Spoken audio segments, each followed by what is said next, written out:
What a game. Mark, you've had time to draw breath. What do you make of it? 3-3 yesterday. It was unbelievable. Yeah, I mean, first of all, Paul, I think I've got to congratulate both sets of players because it was a brilliant 100 minutes of football, end-to-end stuff. You know, Celtic being in the lead twice, Rangers coming back twice and scoring a fantastic equaliser from Ravi Matondo. Share the spoils. Paul keeps the title, which is brilliant for Scottish football, keeps the title in both their hands. Celtic 6 games to go, Rangers 7 games to go. But on the back of yesterday, Paul, I think it's 50-50, as close to 50-50 as you're ever going to get at this stage of the season. However, on the back of that result yesterday, looking at the remaining fixtures, I now make Celtic slight favourites to make it 3 in a row.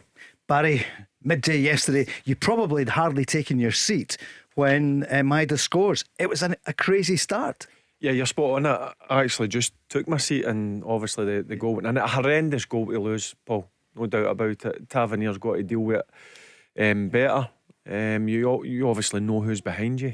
A guy like me did, with the pace and the running power he's got. So the worst possible start. And Rangers, that's as poor as I've seen Rangers in the first half. The manager obviously gets him in at half time. He's obviously had a talking to them. He's made the change, and I think bringing Simo on lifted Rangers. Pace, very direct, and look, enjoyed it. It was full of goals, some good passages of play, some VAR decisions.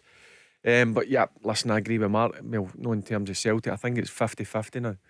This is going to be a cracking. Obviously Celtic have got 6 games, Rangers have got 7 games left, and I'm really looking forward to the next 5 or 6 weeks. How did it feel as a Rangers legend at full time? Because watching it on the telly, I was on here, as you know, with Chris Burke and John Hartson.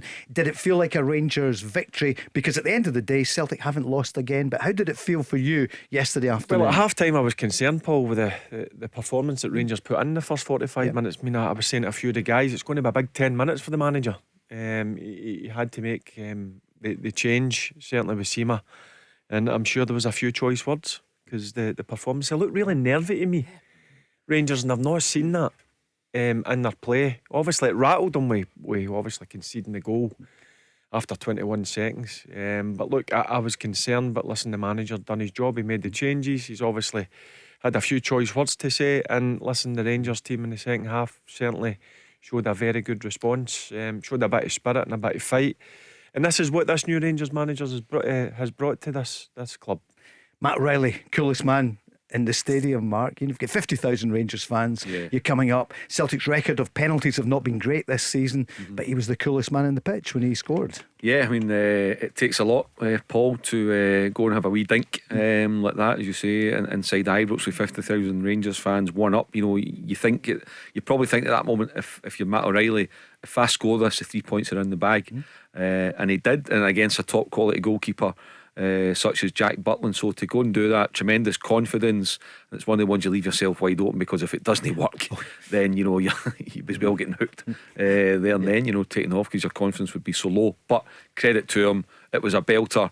And when it went to 2-0, considering the flow of the game for that sort of first half hour or 40 minutes, whatever it was, Celtic scored the penalty, I didn't see Rangers coming back. So credit to them for coming back. That said, in the first place, I was very surprised with the manager Philippe Clement's team selection and also his tactics in the first half as well. Yeah, that was my next question. Just before that though, what about Celtic? Maeda with a chance, Hatate the shot just wide, O'Reilly header, good save by Butland. It could have been 3 in the first half and it would have been different. Do you think Celtic today will be thinking, we blew that in the first half, we should have got more? Yeah, I mean, that's where I'd be critical of Celtic on the back of yesterday. Paul has been unable to defend the lead twice. You know, it just shows that they've got a lot of work to do to get to where Brendan Rodgers wants them to be. If you look at them as well, I think they invite a lot of pressure on themselves by the style of play that Brendan wants to play, and I don't think he's got enough good players yet to actually go and implement that. So defensively, yeah, question marks over Celtic